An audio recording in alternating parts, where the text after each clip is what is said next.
And here we are with show number 94 of The Last Angry DJ. My name is Mitchell KC Hill.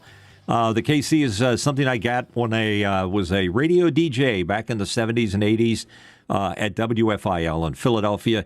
Back in the golden age of broadcasting, you know, it was a cool time for me, you know, when you actually played records.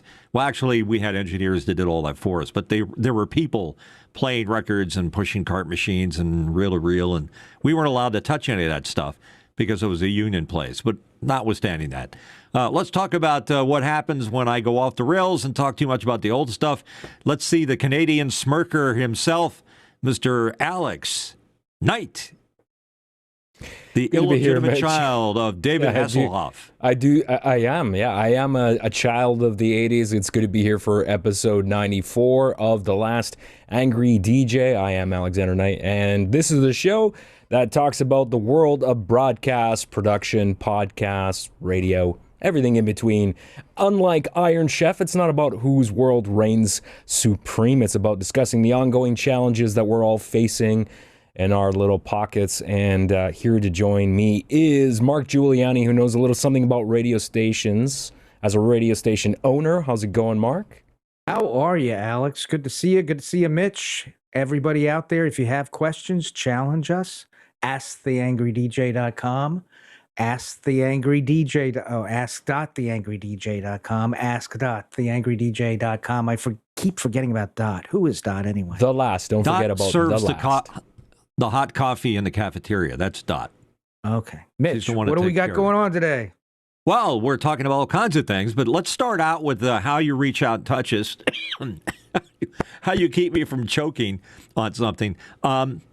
We have a number of different ways to do that. I just want to once again reemphasize how easy it is to reach out and either comment on what we're doing as we do the show, which is kind of cool, because if you hear something that, hey, I got a question about that, or how does that work, or what was Mitch doing back in 1970, you can snap a picture of that QR code, which, as Alex said, magically appears on the screen.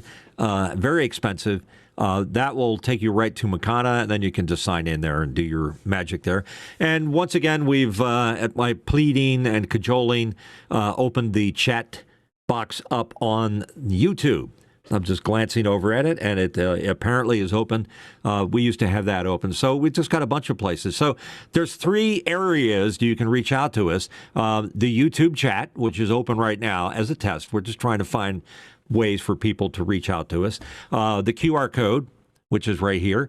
And also just go to AskTheLastAngryDJ.com, and you can log in there and find Mukana.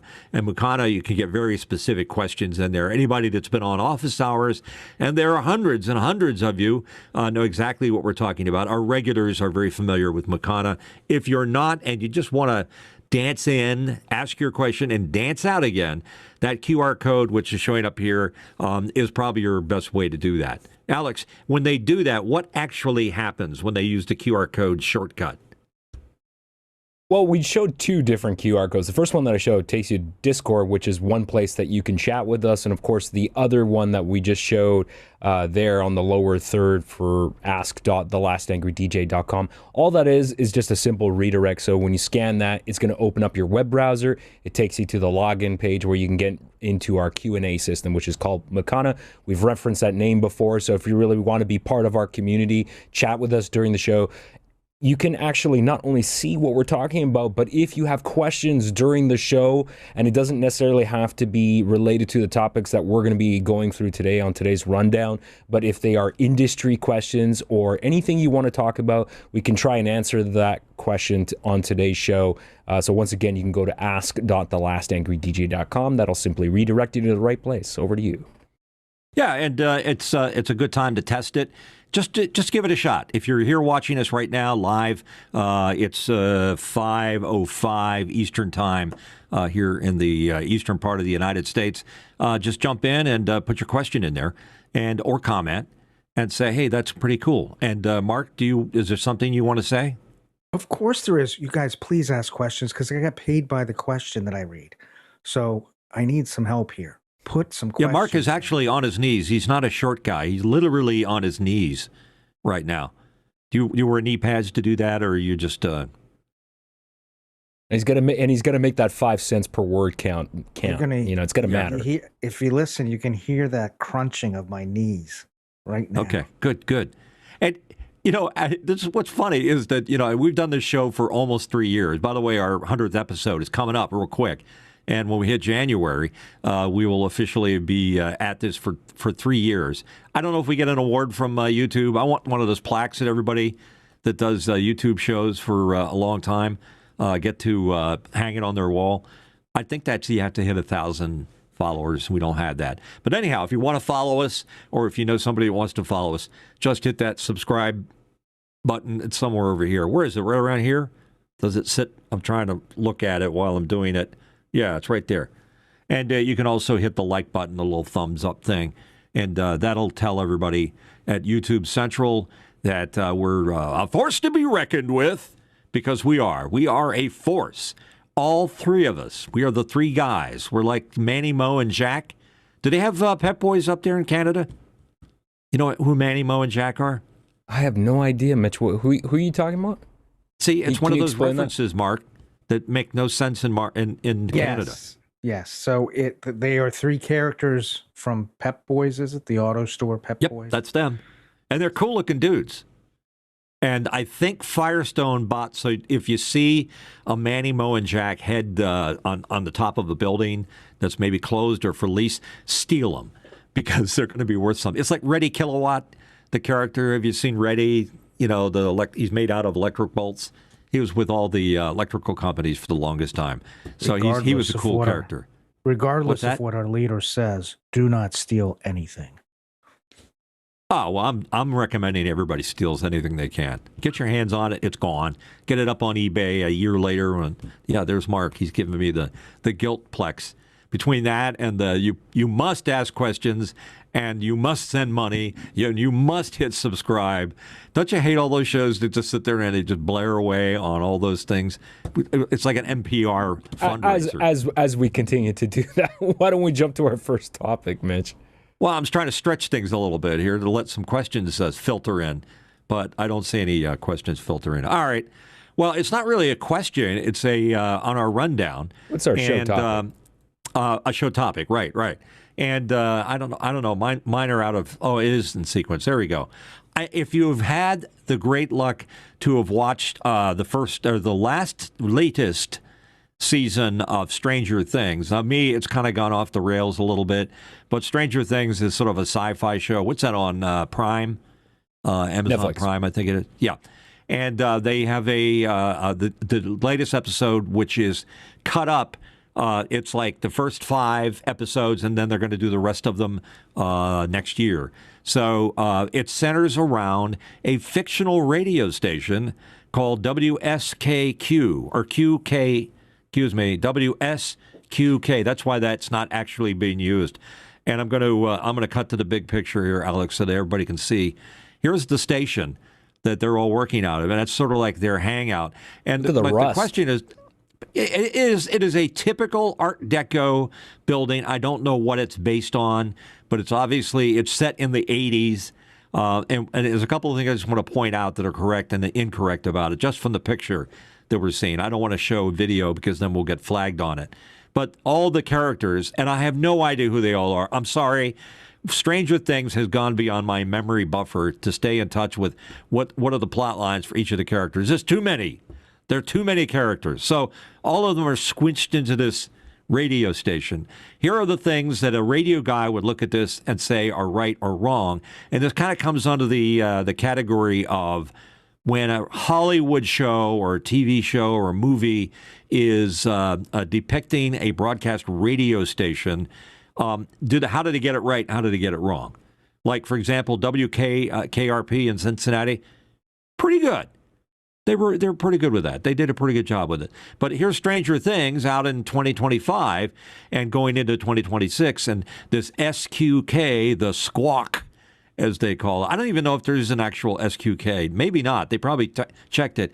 But if you see on the building there, which is an old Art Deco building, which is typical of the AM stations back in the day, it says 50,000 watts. And that was how radio stations used to brag about their coverage area, because 50,000 watts on the AM side in the US of A is the highest power you can have. In fact, if you were 50,000 watts, you might be what's called a clear channel station. And Mark, you had a question about that, so why don't you go ahead and ask it? What is a clear channel station? Isn't that what you said? You were confused about? No, I did. What that because was? today we know of Clear Channel as an owner of, well, what started out, I believe, as outdoor advertising, and then bought up radio stations, and then after bankruptcy became iHeart. And the Clear Channel's now remaining the outdoor advertising. So I said, well, what's the relationship between what is a Clear Channel station? Is it owned by Clear Channel? And you said, no, it goes way back earlier than Clear Channel. Yeah, back in the day, if you were a clear channel radio station, and there were a handful of them in the United States, there may have been other ones elsewhere, it was a station on a single frequency that could be heard, for the most part, everywhere in the United States. Maybe some places better than others. If you used to tune into radio way back when, in the 70s, before you were born, Alex, you could hear all the clear channel stations at night, particularly because of the skip, when the signal on the AM side would go up to the ionosphere and then bounce off. And, again, angle of incidence equals angle of reflectance, and you would cover all this area in between by bouncing the signal. 50,000 watts was typically what they were. And the intention of it is that the government could lock up all these clear channel stations that had 50,000 watts and certain coverage area and broadcast emergency messaging or governmental information. They could reach everybody at once. Again, this is before the internet and before there was, very easy ways to communicate with everybody in the United States at the same time. And I think there's a magic number of stations, Mark, that it took to cover the U.S. Yeah, I looked it up one time, a long time ago, about how many stations would it take to cover the U.S. And according to ChatGPT, the government could reach everybody in the states, or 90% of the population, with 72 AM stations. Okay, 72 radio stations, not necessarily all of them being 50,000 watts, but maybe there were certain areas where the coverage was iffy. Maybe they were too close to the Mexican border. And in Mexico, you could have a 1,000,000-watt AM radio station. Believe it or not, they had that. In Canada, I don't know what the limitations were. They were probably close to what we had. There are certain international rules that apply to, what frequency you're going to be on, how much power you're going to have. But here in the US of A, 50,000 watts was a very rare thing. So if you saw this WSQK, the squawker on Stranger Things, it's a 50,000 watt station, very unusual on the AM side because it's just a bunch of kids in this old Art Deco building. Now, this is set in the 80s with a tower behind them. Now, to be an AM station, here we go into all the things that are right and things that are wrong. And feel free while I'm doing this to ask your questions about, the legitimacy of this, as it were. But that radio station at 50,000 watts AM has a single self-supporting tower behind them.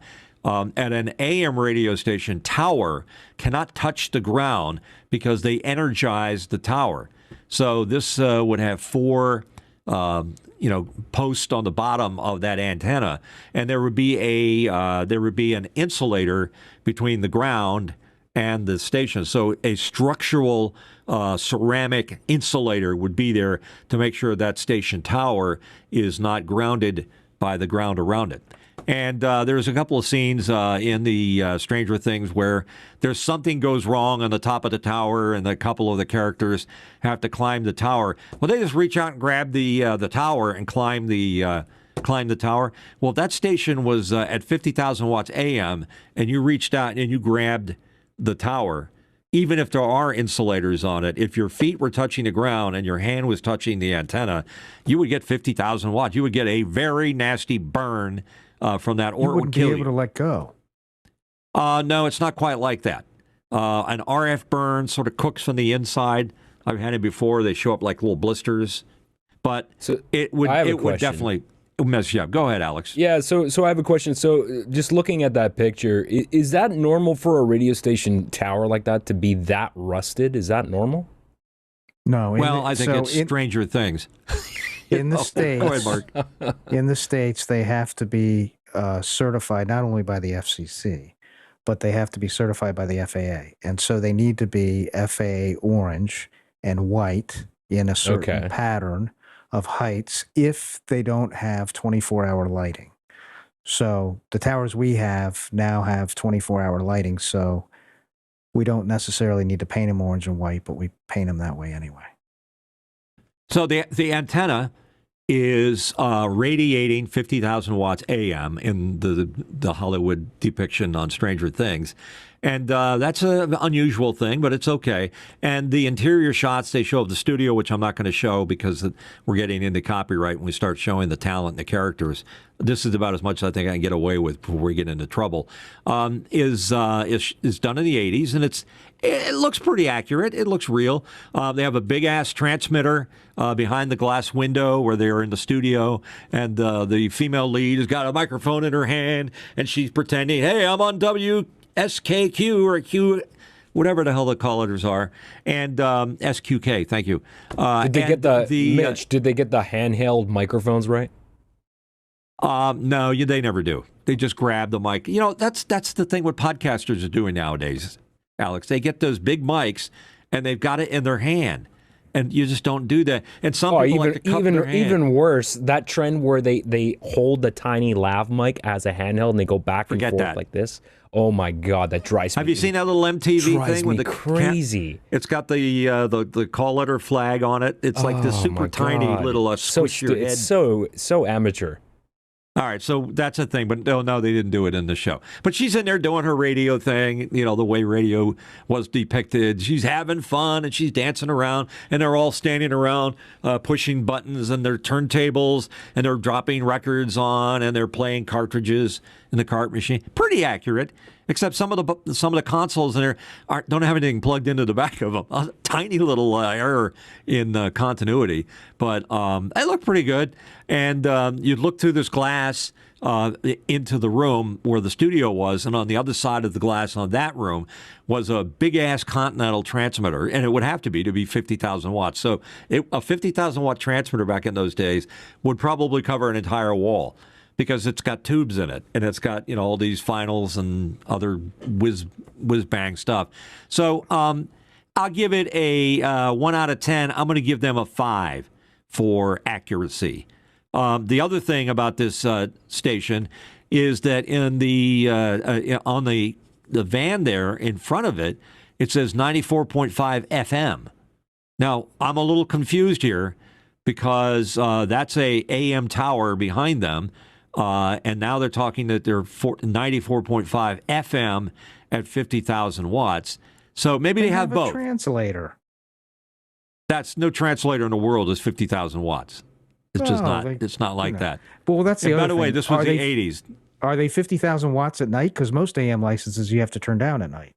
If you're a clear channel station, you don't turn the power down. You keep it going. You keep all those toaster ovens going. Now, if you look at the tower, there's a pole that's going up, or a mast that's going up the center. That could be a feed line for an FM transmitter.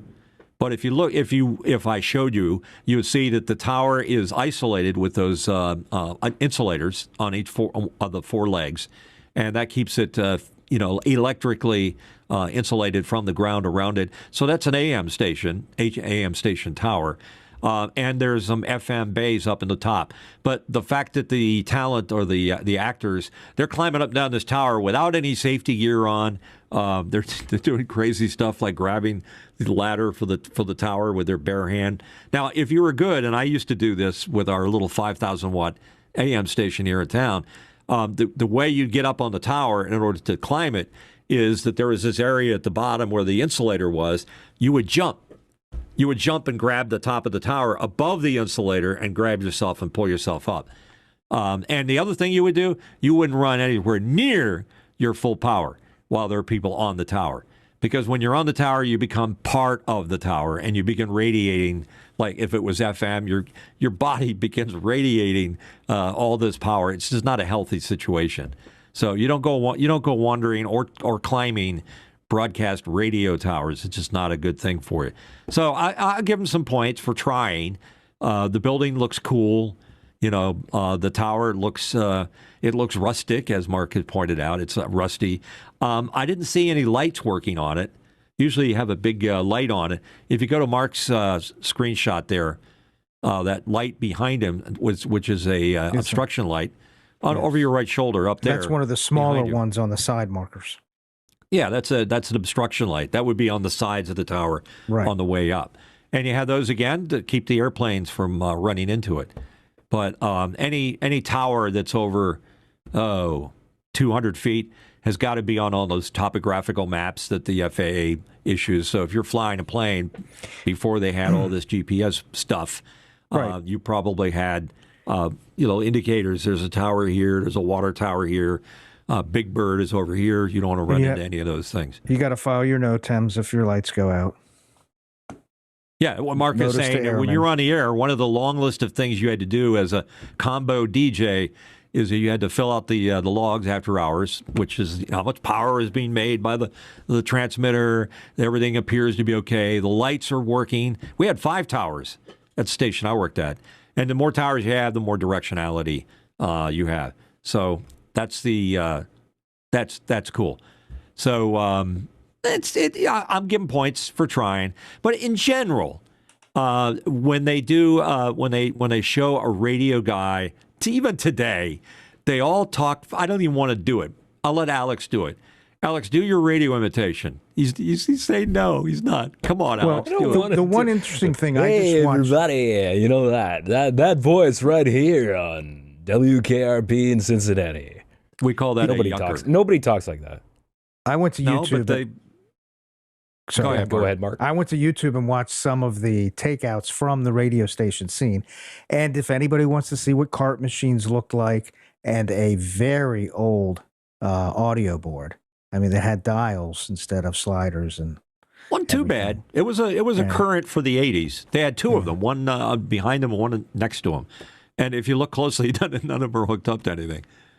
So it's kind of funny. But yeah, look at the show. It's kind of fun. Everything kind of centers around that fictional radio station. And the voice that Alex used, it kind of pisses me off as a radio guy. That I never talked like that.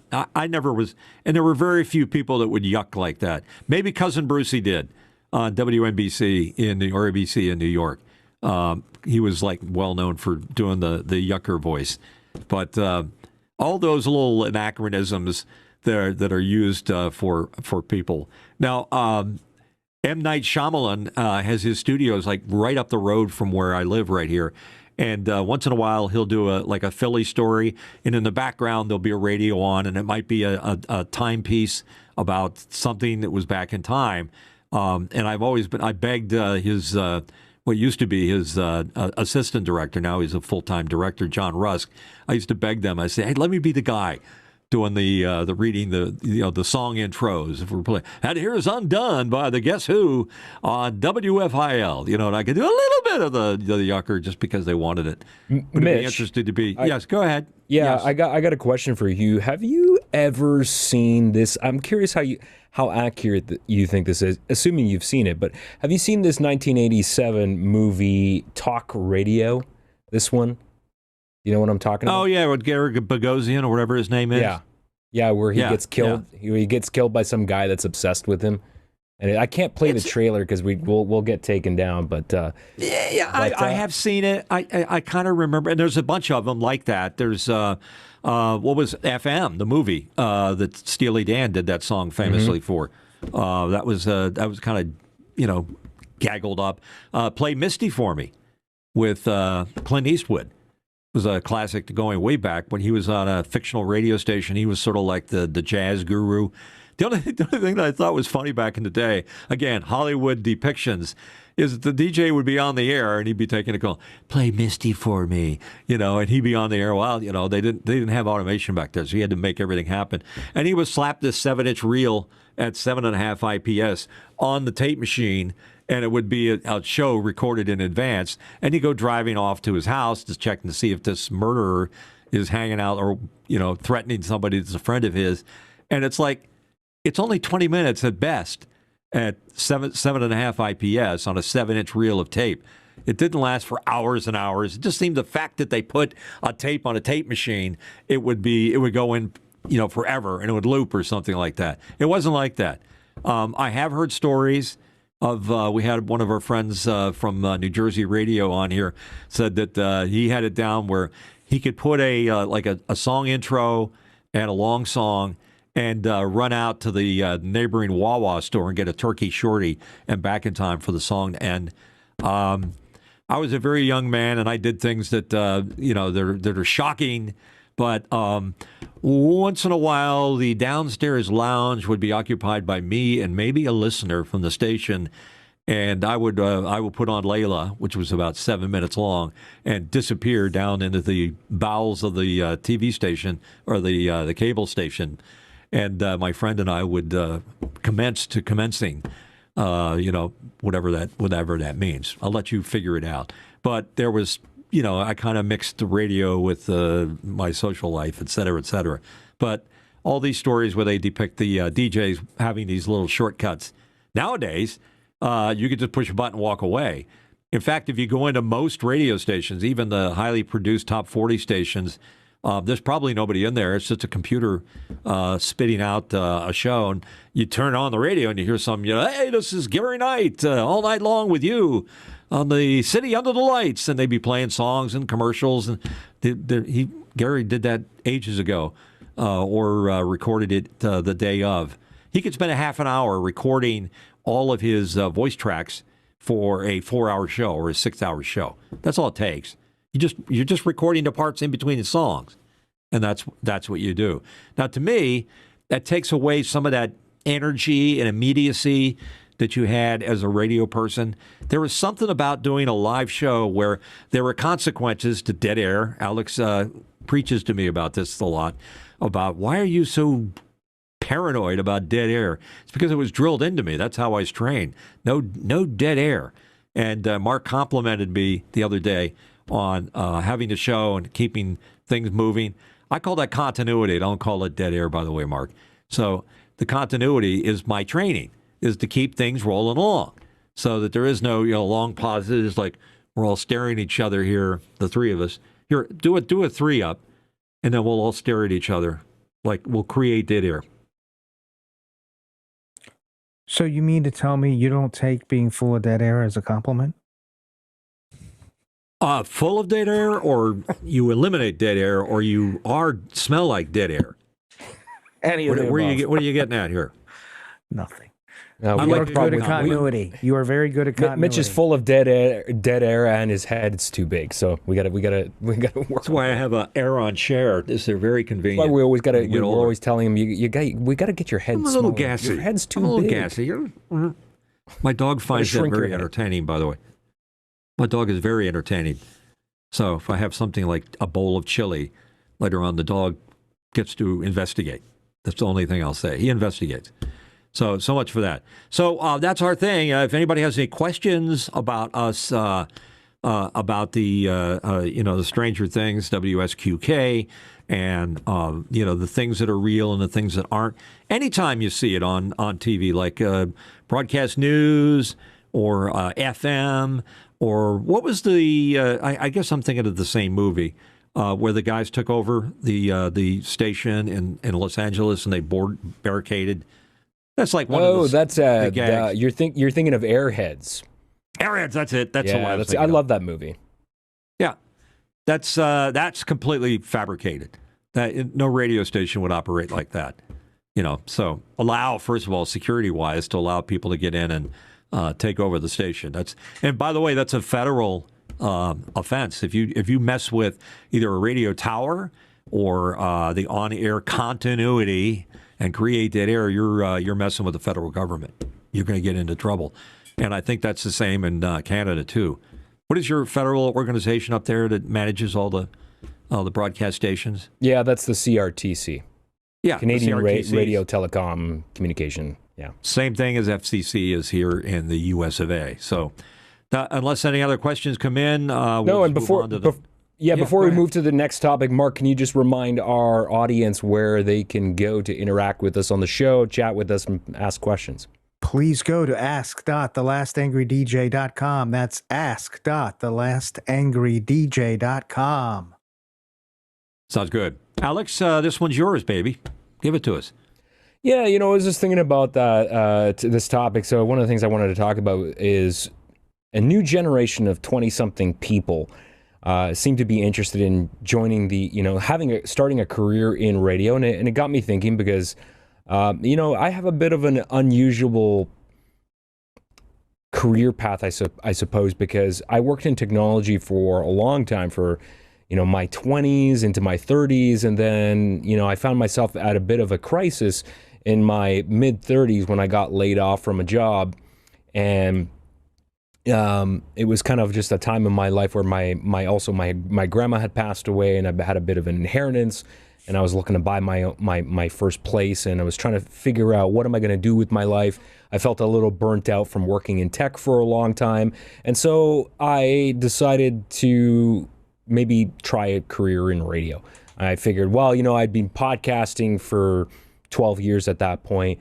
I'm good in front of a microphone. Maybe I can do this and make some money as my day job. So I went back to school full time and I enrolled in a 2-year broadcast program.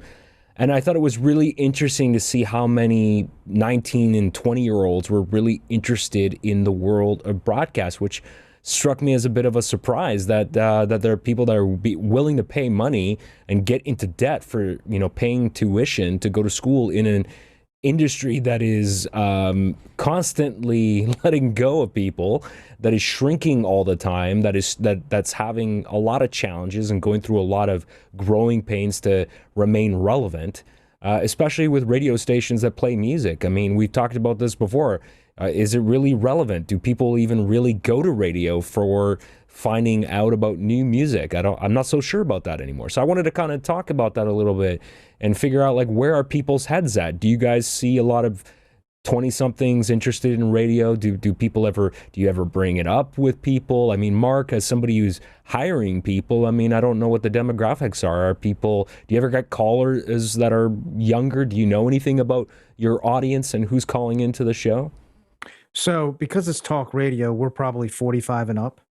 And when we have openings for people to be on air, I would say that is also the same group that responds, is people that are 45 and up.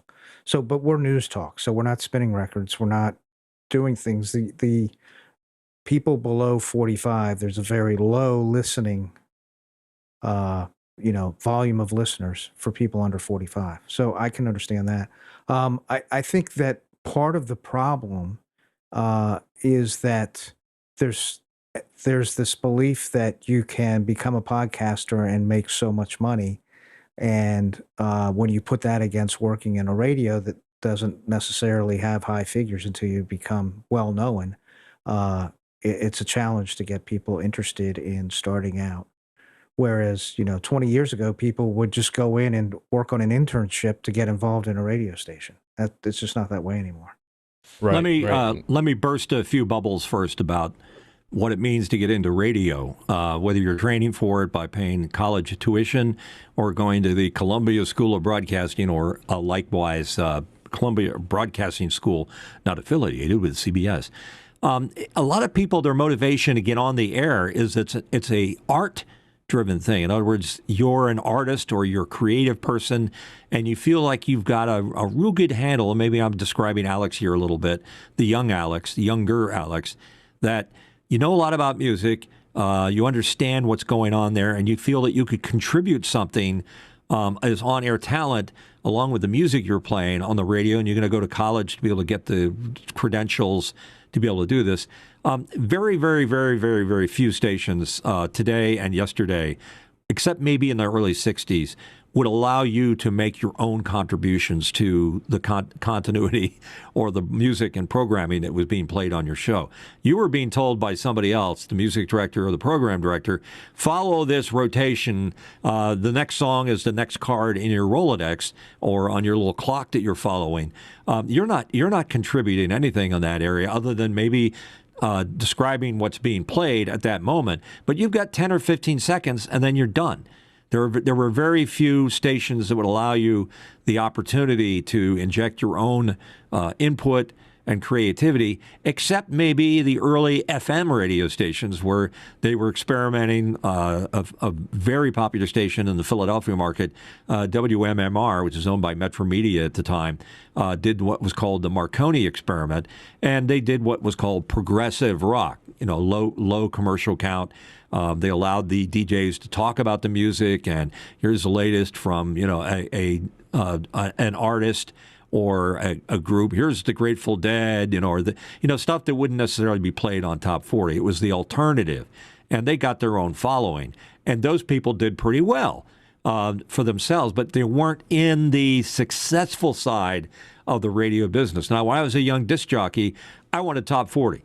I wanted to be on the highly rated, very energetic radio stations, and I got most of my entree into that by getting into the system. And for me, Alex, I was accepted when I was a high school student to Syracuse University, to the Annenberg Communications School, where I would have done exactly what you were talking about, where I've learned about journalism and broadcasting and all aspects of what radio is all about.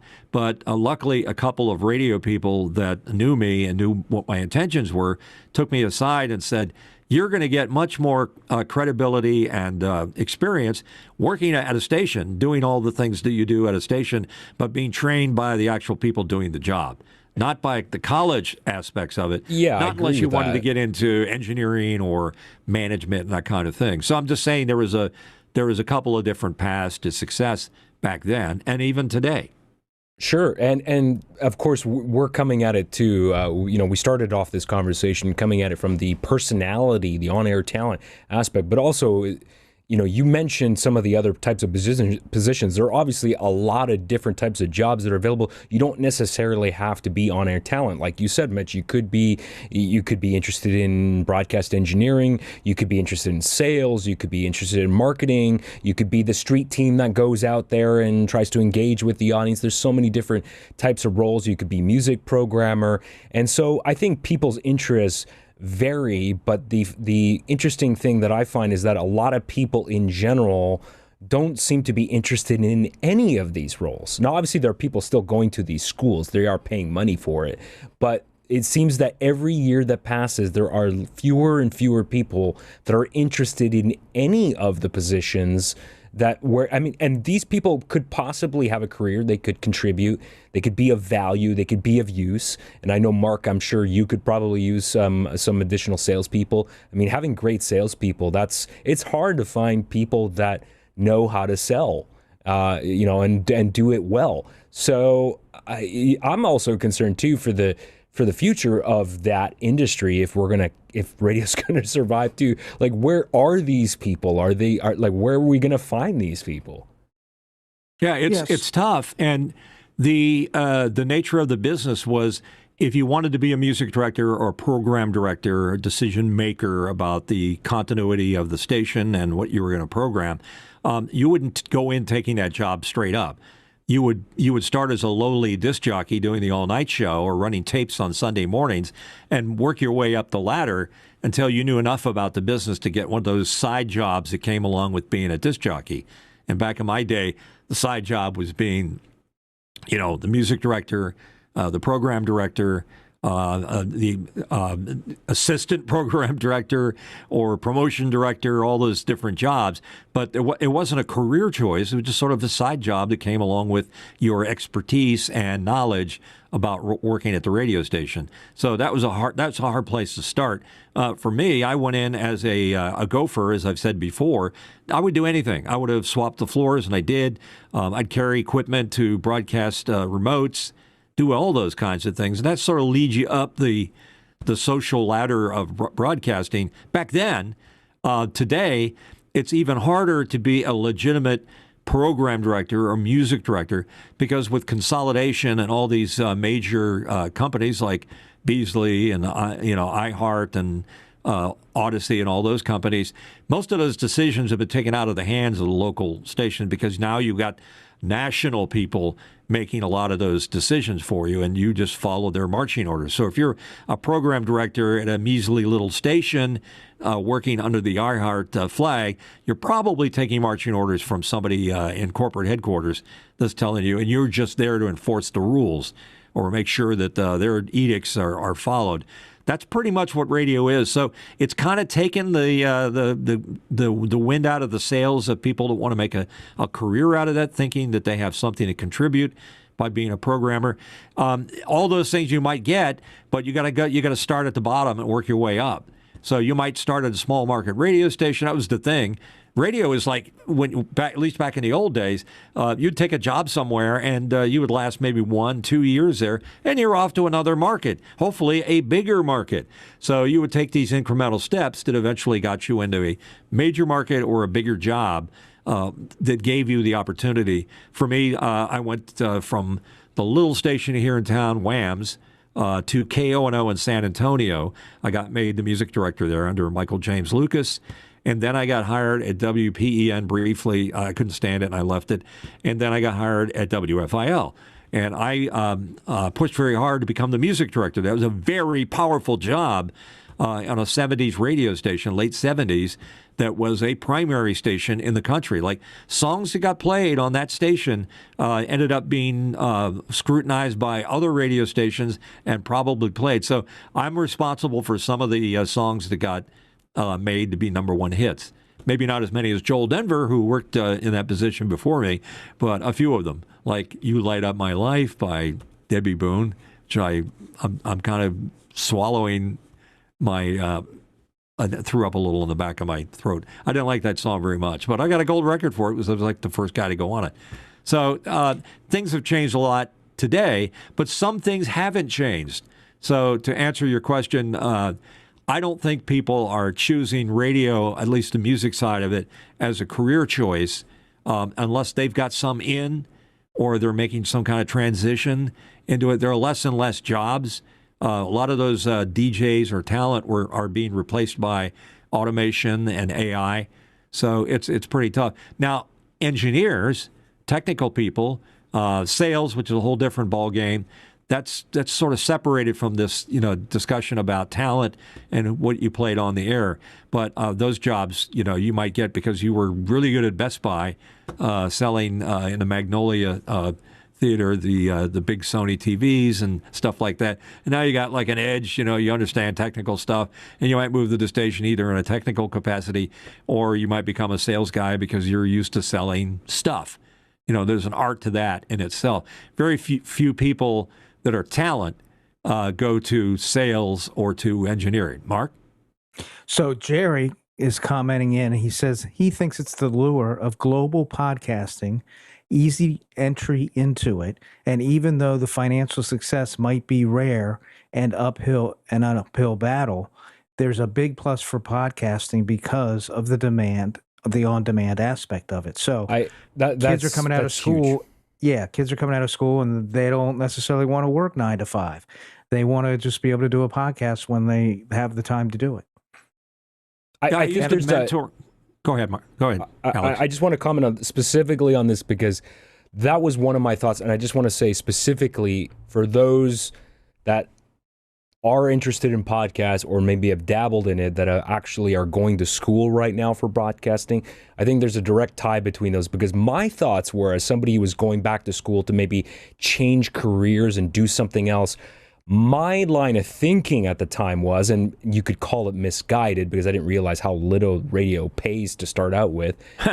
My thought was, well, if I have experience on the mic, even though technically I haven't worked at a radio station, I thought that my existing experience and the years I've spent working on being a better communicator, working on my interview skills, I was confident that that could translate well, and I know it could, and it showed in my work and in my results. But the frustrating thing, once I found myself actually there in those classes, the frustrating thing when I was at the community radio station doing, like being on air for real, I was incredibly frustrated by the rigid frameworks of traditional music radio stations where you have these 30-second stop sets. And I'm used to like this free form, I'm going to talk for an hour and I'm going to ad lib. And I had no time to build these stories. And I was just, it was so frustrating. I had a really hard time with it. Well, I give you a lot of credit for going through that process because a lot of people do that. And, you know, I used to get asked to go to community sessions at schools and colleges to talk to kids that were considering broadcasting as a career. And, you know, because I was a popular morning guy at such and such radio station, and I was very reluctant to do it because I didn't want to recommend radio as a career choice. I didn't think it was a good choice. I mean, for me, it worked out okay. But it wasn't. That didn't mean it was going to work out okay for everybody. And to Alex's point, what he was bringing up is that, you know, there is something you can get out of it. I mentored a couple of radio stations at the high school level when I was the high school I graduated from. And I told the kids, I said, look, there's lots of things that this experience are going to teach you that you can take forward in life. Presentations in front of crowds, how to present yourself very well. You know, when you get in front of a microphone, you're going to be ready for it. All those things, for me, technical. I got into technical stuff, so that video and radio and audio, and I can wire a studio like there's no tomorrow. If you just limit yourself to being talent under the direction of the big corporate werewolves in the very big cities, you'd have a problem, Alex. 100%. I agree with that. What era, by the way, was that, Mitch, when you were doing these talks to school? Was it in the 70s, 80s? When was that? Both careers. I had like kind of two careers in radio. I had a successful AM radio career. I got into radio in 1971. So as soon as I got on the air and I was heard, I was the young guy on the station. I was like, wow, if Bobby Dark can do it, then I can do it. Then Did you ever get a call, or did you run into any of these people that you mentored a few years down the line? They're like, Mitch Hill, you really messed me up, man. You really messed my life up. I went down this dark path of radio. And No, it didn't happen. And the other time that I did it was when I came back later out of retirement to fill in for a morning show here on the big FM station. I seem to remember saying, no, I don't want to go in front of the students and tell them, what a great career. It's career day here at the, Samuel Jackson School of Broadcasting or whatever. I was very reluctant to do that. I would push it's a great intro to get into other things. Podcasting, presentations. Someday you'll be a CEO of a company and you got to go in front of a couple of hundred people. You're going to handle yourself totally differently. It's sort of like Alex. In fact, I'll use both of you guys, Alex and Mark, as examples. Both of you guys came on office hours while I sort of had my foot in there. And you were a little concerned about your presentation, and I gave advice to you guys specifically, and you've made great strides. And I know Mark's you too. Mark's had his hand up, so I know you have something you want to say about this. I don't think this is this phenomena of people not going out and getting jobs in the concentration that they studied, either in a vocational school or a college, or even in high school if they went to a vocational high school. I think what happens is, and this is going across the board in this country, is the cost of education has become so high that when they actually get out and look for jobs that are available, and they add up what the cost of living is, they add up what an apartment costs, they add up what it costs for car insurance and a car and everything else, they're saying, I can't afford this job. I can't afford to pay my bills with the salary I'm still paying off tuition, and I didn't even go, I've got nothing to show for it. I never went into. I can't tell you how many times. I wouldn't say you don't have anything to show for it. You did learn from it. No, You're applying that right there. You're applying that right now. Alex, you were the first one to raise your hand when I said I want to do this podcast, and you came on, and you've made great strides. You weren't bad in the beginning, but you're so much better now. Both of you guys. Mark saw himself as an owner that wasn't talent. Well, he's an owner that has talent. And that's what's happened. And I can't tell you how many times I've run into kids that have left or leaving college, and they would say, "Well, I'm waiting for my big middle market job, working at a large corporation." I said, "What are you expecting to get out of that job?" And they're saying, "Well, I'll get 6-figure salary, I'll get bennies, all that stuff." And I said, "Hey, I wish I could get it. I've been at this business for 50 years. Go be a lawyer instead." It's that awakening. Yeah, be a lawyer and study intellectual property. That'd be a good job to go. And I'm sure all of you guys have learned the hard way what you had to do to be able to get there. But there's a huge amount of luck involved in this, and luck doesn't cost you money. It doesn't cost you $100,000 in student loans to learn. You just have an interest. I think timing is super important. You got to be in the right place at the right time. And you know what? Networking, building out your network, like your network of people, finding ways to insert yourself and be useful to people, and be willing to get out of your comfort zone and learn new technology. Don't fall behind. Like these are all things that everybody, doesn't matter what industry you're in. I think those are great life skills. That's a great mindset. That's a great work ethic to you could apply to anything. Yeah, and I give you a lot of credit for trying and pursuing your interest. But like Mark hinted at, a lot of the stuff that you studied in college and university and even vocational schools isn't necessarily the careers that you're going to have, 10 years down the road. You maybe have a completely different career. But Alex is pointing out that recognize an opportunity to, extend your capabilities that you've learned maybe from some other aspect of education, and get some points out of doing that. And for me, it was I went into business after I got fired from a last radio job at WFIL, producing audio and commercials and video, because I learned it while I was going along. I worked on a TV station that was next door. And if you learn those things and have all those talents under your belt, you've got something to go for, and you can carry it forward, and nobody can take that away from you. But if you just want to be a drone working for a big corporation, you're going to be working for low dollars, you're going to be miserable, and you're going to be paying back a big debt that you amassed. It has nothing to do with the capabilities that you're exhibiting as a podcaster or as a broadcaster, et cetera, et cetera. So I don't know if we covered all that, but it was a great question, Alex, to bring in. And I think it's something that any student should be pointed at this show that's trying to consider a broadcasting career. We encourage it, but be realistic about what your expectations are. And in my case, it was learn everything that surrounds it. Don't just be a great disc jockey. Don't just be, an expert with vinyl records and a particular genre of music. Learn it all. Understand what rock and roll is all about, or understand what country and polkas and God knows what is all about. It's going to serve you well in many different ways. And yes, going to college, for me, I may or may not. I know my mom was very upset that I didn't. My dad could care less because he didn't go to college.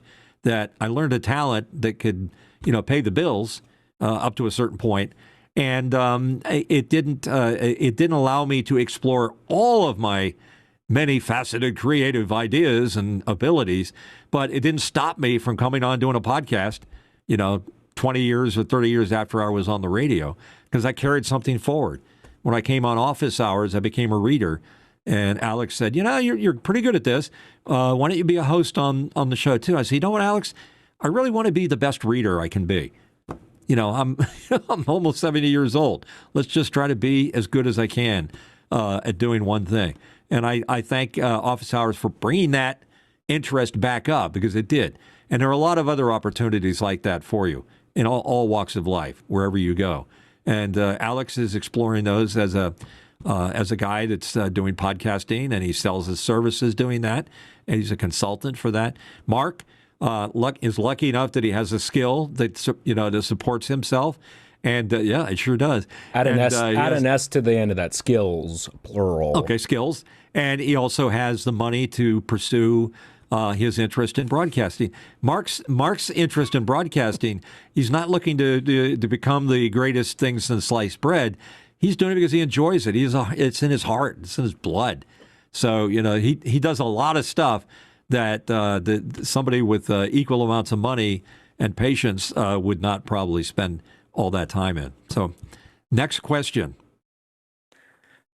Next question is, do we really need to put disclaimers on shows that have flashing lights, plaid shirts, toilet flushing, and mild violence? Do we really need to label everything in case you run out of tongue depressors? And that's my question, and as part of the Mitch's Beef of the Week. I'm just seeing these things all the time now, and I think they're doing it to protect themselves. There are apparently people out there that watch flashing lights and plaid shirts and mild violence, and it affects them somehow. Does anybody know exactly what happens to these people? Is this an epilepsy thing? Yeah, I think I just flashing find it lights kind is of the epilepsy thing. Yeah, doesn't somebody that's afflicted with epilepsy know not to watch a science fiction show because it's going to have explosions and flashing lights and plaid shirts and whatever else it's on? It's just a gee whiz. What impressed me. The American with Disabilities Act might have something to say about that. Well, again, I'm not an expert on that, but I will be. First of all, let me have a little pick with those guys. I think they're doing a lot of good work for people that had disabilities. But I was walking into a Halloween store a couple of years ago with my mom and my sister, and I tripped over one of those flipping ramps and fell. Thank you, Mark. You're an architect. The threshold and fell complete face plant. And started bleeding. I broke my nose, and I'm bleeding, and the ambulance is showing up, and people are gathered around me in a circle, and I'm coughing up blood because of and it's like, there we go, disability just got me, reached up and touched me. So I'm just saying, it's doing its job, and I think they're doing the best work they can. But this, they're taking it too far by putting all these little messages up here saying, well, the next thing that's going to happen is a guy's going to take a gun out and shoot it. If your dog's nearby and a dog doesn't like sudden sound effects, you better hide him. Around the 4th of July, is that the world we're living in now, that people can't exercise a little common sense and stay away from things that will affect you? That's my beef. I'm probably going to get some beef over this, bringing up the best of beef, but I just think that's a little too much. I'm tired of seeing. What's the problem with plaid shirts? It's just me making It's some people might have problems with so incensed by seeing a plaid shirt that they might flip out. Well, something might happen to them. Yeah, a moray cause you to blow your lunch, blow chunks or something. It's some terrible thing. So it's like, exercise caution, folks. Use a little common sense. There are things that happen in life that you can't be protected from, but if they're gonna eventually, it's gonna be pop up, videos wherever you go. Watch out! That car might jump this or that thing might happen. It's just being overly protective. That's just my my little thing. So that's the craziness. And then my next beef is this really goes under the category of the Last Angry DJ, is that my body warranty has expired. I mean, that's something that some of you youngins are going to have to deal with. What are you, an Android? No, I'm telling you that at some point, you need an oil change? If that would help, I'd try it, believe me. But once you get into the system, things start happening to you, your body, unexpected things that you never had a problem with before, like waking up a lot in the middle of the night and having to, pee. That's a thing that your prostate will do to you, and I guarantee both you guys are going to have some issues with that at some point. Your knees, it's like I get up in the morning, and not all parts of my body get out of bed at the same time. I may get out of bed and feel pretty good, and I look back and there's my spleen is still in the bed; it hasn't gotten up. So different parts of your body. That's an awful image. Well, yeah, it's like all parts of your body aren't working in unison like they used to. What is that Canadian broadcaster that did that song? Baz. His name is Baz, and he's got a song called. What's the song? It's a spoken word song about sunscreen, and it's very clever. Yeah, look I don't under know if I've Baz. heard that. Oh, it's unbelievable because he talks about all the things in life, about your body and getting older, and all the stuff I'm beefing about right now. So that's the part of the problem. Your eyes are going to go. It's here's a couple of things I can throw some tips if I'm the guy from the future talking to folks in the past or coming up. Don't wear loud headphones. I'm telling you, you're going to grow up to a point where you're going to get that stupid tinnitus sound ringing in your ears. And I used to listen to Pro 4 AA headphones before they knew what the loud sounds would do to you. I made a career out of playing those loud. And now my ears ring a little bit. Now I can tune it out. Thank God. I mentally tune it out when I'm doing a mix or something important. The other day, my dog barked in my left ear at maximum volume. It had to be a Grateful Dead level bark. It was really friggin' loud. And now my ear is a little bit degraded on my left side. And I've got to compensate for that. So I got this buzzing going on. Don't wear your headphones super loud. Don't bypass the headphone volume on your iPad or iPod or your iPhone. You're gonna pay for it. When I see people driving down the highway and I can hear them coming from miles away with a, that is gonna fuck you up at some time in your life.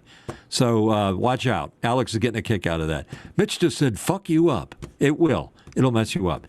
So that's there goes Mark. And what's the other thing I quick one? Oh, high fructose syrup, high fructose corn syrup is another thing that's going to kill you. Diabetes is a real thing. I mean, the statistics are horrible. I mean, I had the onset of diabetes because I drank Coca-Cola every day. I might have drank a whole six-pack for all I know. And now I got the onset of diabetes, and it sneaks up on you. And here's the thing about diabetes. Now, you either have it or you don't, but if you get it, things start to happen to you. You can have problems with your heart. You can start getting neuropathy in your feet. I can notice little things going on in my feet, but I don't have it really bad yet. But I'm scaring you if I can. Be very careful. This is a beef of all that sugar that's out there. It's a scourge on the planet. The amount of sugar and fructose corn syrup. Just cut it back, just a tiny little bit. Get it from natural sources. Have an apple. Don't drink all soda is just a candy bar in liquid form. That's all it is. And you're just chugging away at those things because the ads that they used to show things always went better with Coke. Well, I'm here to tell you it doesn't go much better. Sugar is the most addictive of all the drugs. It's horrible. I gave up Coca-Cola for like 5 years. And my friend Tom Shustak, who's my business partner, will tell you that I made a big deal of it. And I stopped cold turkey. It was the hardest thing I ever did. After I got the new puppy, I started drinking it again. And now I'm back to my, I'm going to drink 40 ounces of it in a day. And I figure at the age of 71, it might kill me. It might accelerate the diabetes, or maybe not. But there's so many things in your body. We eat too much as people, and we're influenced by all the quick serve restaurants. And see here, I'm biting the hand that feeds us now. All the things. Just make good choices. There are better fast some foods of the grocery than others. stores, Mitch, sell the Coca-Cola from Mexico that doesn't have the corn syrup in it. It has actual cane sugar in it. So you may want to look for that Coke. It has close to the same calories. But I'm saying no. I'm not saying it's. But the people point to corn syrup not only because of the diabetes issue, but they're saying that corn syrup also is in addition to diabetes, also just very bad for the pancreas. Well, the lesser of two evils, but also sugar is bad for you. Period. In any and there's studies that show that. And even I say the this. Look, sodas, I love sweets. But I don't keep them in the house because I know what it does to my body. I know what it does to my blood glucose levels. Like there's a reason why you shouldn't be eating processed stuff. But obviously everything in moderation. But if you're eating copious amounts of sugar every day, drinking soda, it adds up over time. And that's all I'm going to say. And you know what? I blame the media to a degree because we've sensationalized all these quick fixes to make you feel better. quick fix to have a Coke or a cigarette, or blow a line of Coke or whatever it is that you do. It's just so much media attention surrounding these things, candy, fast foods. There are good fast foods and bad fast foods. My friends at Arby's, they're very careful about promoting the foods that they do have. They have roast beef. Roast beef's pretty good for you, but other things might not be. Having a super large Coke may not be a good addition, but they're concerned about that. And you got to watch out for things other, going in and getting 2 beef and cheddars and the largest fries you can find, and then getting a diet soda is probably not going to help you. You got to lay off the things foods in moderation. Lay off the foods that turn to sugar. The simple carbs. There are other fast food places that are worse for you. That's for sure. Just use common sense again. Use common sense, people. That's my beef.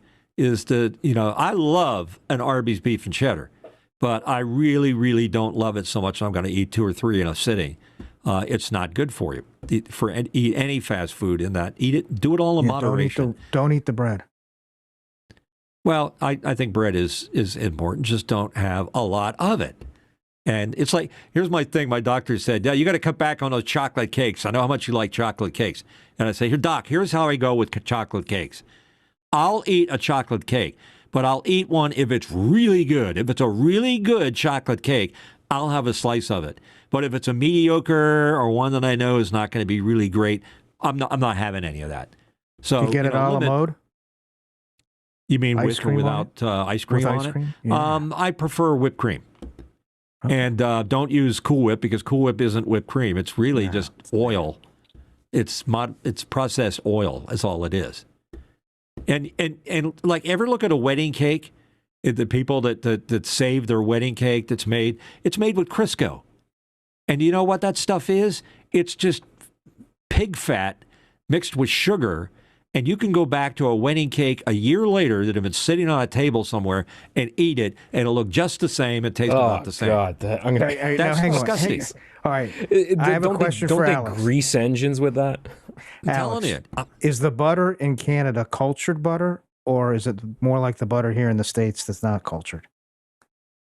I think it's cultured, but I mean, you can get it. I read somewhere that the cultured butter is really good for your gut. Partially hydrogenized. Well, I use organic. I use country churn butter. I prefer the taste of it. That's that's what I prefer. Yeah, and my answer to you, Mark, would be eat less butter, but have butter, because butter, is a good, tasty thing to eat. And don't go for the margarine. It turns out that if you eat the margarine instead of the butter, thinking, well, I can eat 10 times more margarine because it's not. It's not. It's worse for you. It's worse. I'd rather eat a natural product like butter, hydrogenized or otherwise. You know what partially hydrogenized food is? It means when they put air into it to make it melt faster.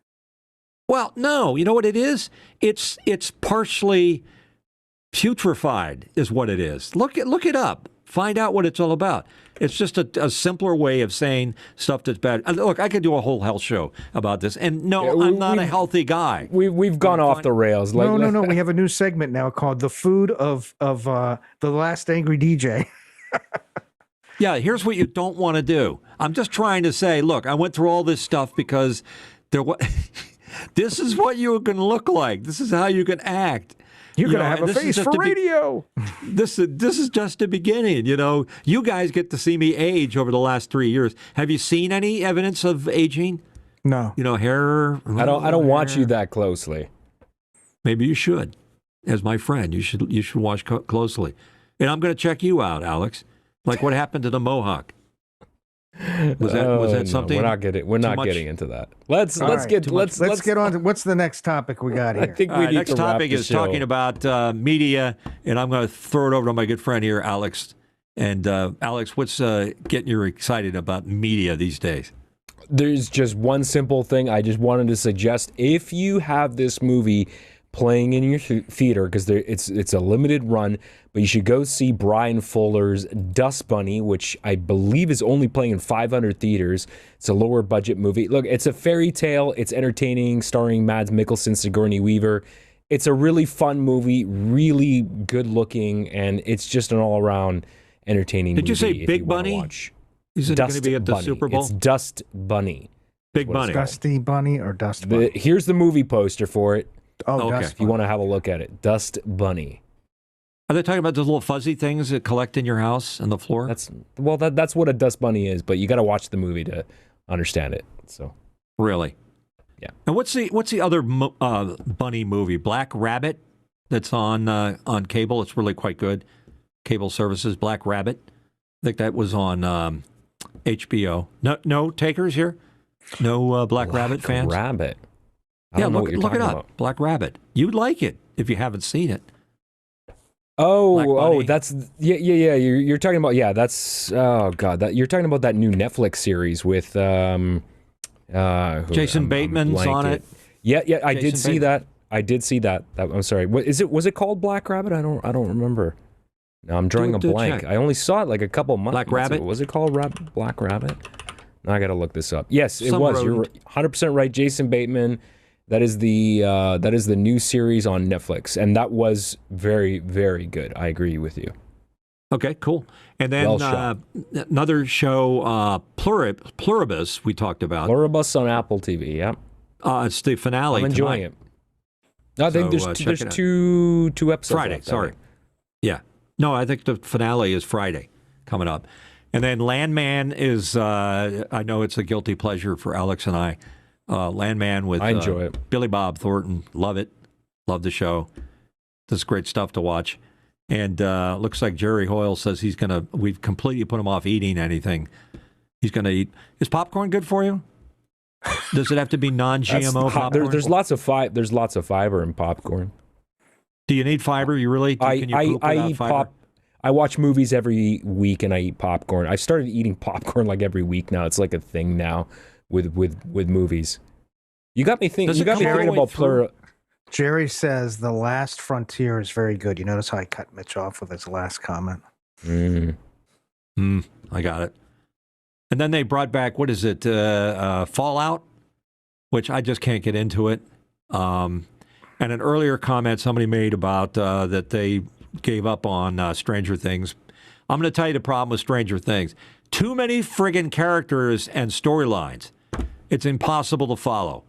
My brain doesn't, 2 or 3 characters, okay. But if you're going to have a whole gaggle of young kids doing what young kids do, all having separate, this one's got telekinesis, this one is, a tech. Well, and they're not that young anymore. No, They're they're in their not. 20s. It's like They're really- not. They're not it's high school embarrassing kids. to see them. Well, Jerry brings up a really good point here about having his beef, which is drug commercials that say, don't use this if you're allergic. And if you watch some of these commercials, you would never take the drugs after they get done with the disclaimers. The disclaimers are longer than the commercial. And do you like some of the disclaimers on there, Jerry? The one I like the best is, may induce gambling. Like, wait a minute, you take this medication and you got to run up to Atlantic City and gamble or fly to Las Vegas? That's something that you eat. And what was the other one? The sleep aid would cause you to sleepwalk. People walk around in their pajamas and go into their next door neighbor's refrigerator and eat something. I mean, it's just all this crazy shit that's going on. No, And there's you know what? there's some of them that say may cause death, and it's like, well, why would I take it? Yeah, or I like the one you may be allergic to it. Well, how would I know unless I take the friggin' thing? Well, I take like 5 medications. Exactly. They want you to buy it. No, you know what it's like? It's like, and then I'll wrap this up. You get into the system. Like as you get older, and this goes into my body warranty running out, is you go in, the doctor examines you, oh, you've got this, or you need to have your eyes, done, or your knees need replacing, or whatever it is. You get into this system where, like every time I got to go to my skin doctor, he's a beautiful man, Dr. Rosenbooth, in case you're watching, I know you like the show. It's beautiful what you do, and I'm sorry I don't pay you as much every time. I just can't afford it. But, like every 4 or 5 months I go in, I have something burned off I think I got a couple burn marks on my forehead. It's stuff that I did to myself 20 years ago on the beach. Too much sun. So once you're in the system, I take these Dupixent shots for eczema. That's the little rough patches you get. They used to call them rough patches, and that was it. My grandmother used to call them, I got a barnacle on my arm. Well, that's eczema. And I take this Dupixent. The shot is $2,000 for one shot. And I take one every 2 weeks. I've got extras downstairs. If anybody wants to buy them on eBay. Can I do that? I don't know if I can put them up on eBay. No, I don't think so. you got to get the look.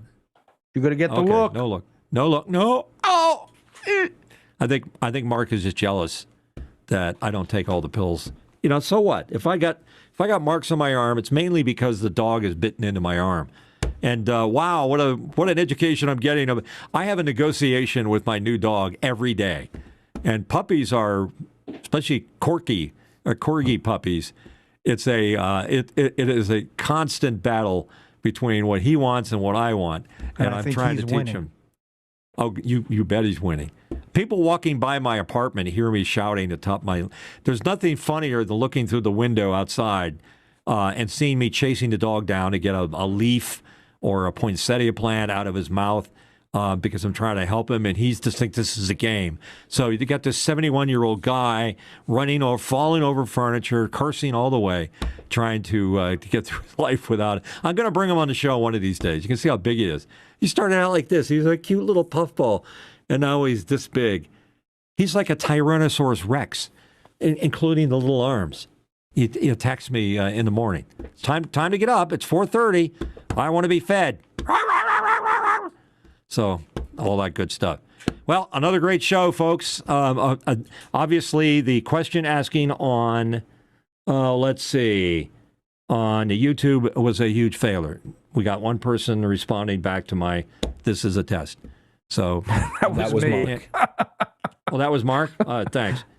Mr. Smartass, Mr. Mark Giuliani there. So that was a test. We just did it to see if people prefer to use YouTube. We encourage you all to ask questions. Alex, how do people reach out and do that? We should do more of that. Yeah, there are numerous ways that you can do that. We've talked about it on the show before, but you can ask questions in Makana by going to ask.thelastangrydj.com. You can post those questions. Obviously, our show is ending for today, but you can post those questions any day of the weekend. We'll put it into the queue and make sure that we get to your question on Sunday when we air this show at 2 p.m. Pacific. That's 5 p.m. Eastern Standard Time. And of course, if you'd like to subscribe to the show on YouTube, we would sincerely appreciate it. And of course, this show is also available as an audio podcast. If you prefer to listen to it that way, we are in Apple Podcasts, TuneIn and Stitcher, Amazon Alexa. You can ask any smart device to play this podcast, and we will be there. We're also available on Spotify and on pretty much all platforms. I think I've got that covered. Of course, if you'd like to show your support monetarily, you can do that by going to patreon.com/TheLastAngryDJ. That's patreon.com/TheLastAngryDJ. Become a coffee supporter at $2 a month. We would sincerely appreciate it. And of course, last but not least, we'd like to thank Boink Software for providing Mimo Live, the platform that we're using to put this show together, to stream it out to you on YouTube in 4K. We really appreciate everything that you have done to make this happen. Back to you, Mitch. All right, thank you. I appreciate that. And Mark, what did we learn this show other than Mitch doesn't like high fructose corn syrup? Well, there was that. There's a couple things about, just things I don't think we want to repeat about Mitch and his ailments. Thank God I've got an open Aeron chair. That's all I'm telling you. Oh, it's a great chair. Very practical. Works great. Thank you, Mark. Appreciate that. Alex, another great show. Next week, we're going to have Tia Christie on the show. She's a presenter that helps people do presentations. And she also has a website, Tia Tipster.com.